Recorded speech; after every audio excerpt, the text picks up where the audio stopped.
আসসালামু আলাইকুম ওয়া ইন্নাল হামদালিল্লাহ ওয়াসসালাতু ওয়াসসালামু আলা রাসূলিহিল কারীম। ডিজিটাল বিশ্ব এবং ইসলামিক বিশ্ব। ডিজিটাল বিশ্বটা আসলে কি? সেটা হচ্ছে এজ অফ সায়েন্স। বর্তমান হচ্ছে জ্ঞান এবং বিজ্ঞানের যুগ।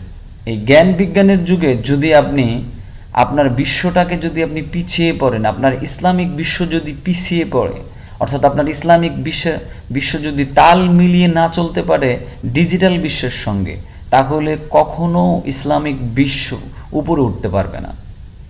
পক্ষান্তরে ইসলামিক বিশ্ব ডে বাই ডে তারা ক্ষতির মধ্যে থাকবে। ইসলামিক বিশ্ব তারা ইমপ্রুভ করতে পারবে না, ইনক্রিজও হতে পারবে না। ইসলামিক বিশ্বকে যদি উপরে উঠতে হয় তাহলে ডিজিটাল বিশ্ব তথা এজ অফ সায়েন্সের সঙ্গে তাল মিলিয়ে চলতে হবে।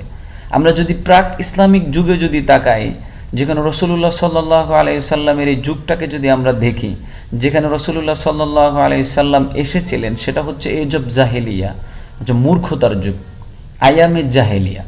এই জাহেলিয়ার যুগে রাসূলুল্লাহ সাল্লাল্লাহু আলাইহি সাল্লাম এসেছিলেন। এখন এই যে জাহেলিয়ার যুগে বিশ্বনবী সাল্লাল্লাহু আলাইহি সাল্লাম এসেছেন, এটা একটা কিন্তু ফ্যাক্ট। এখানে কিন্তু বিশ্বনবী সাল্লাল্লাহু আলাইহি সাল্লাম যেই জাহেলিয়ার যুগে এসেছিলেন সেটা কিন্তু একটা আলোকিত করেছিলেন। আর যেই যুগে রাসূলুল্লাহ সাল্লাল্লাহু আলাইহি সাল্লাম এসেছিলেন, এই যুগে কিন্তু তিনি যা কিছু করেছেন অনেক কিছুই কিন্তু সেই যুগের থেকে কিন্তু অনেক আপগ্রেড ছিল, অনেক উন্নত মানের ছিল, অনেক উন্নত মানের জীবন ব্যবস্থাপনা ছিল।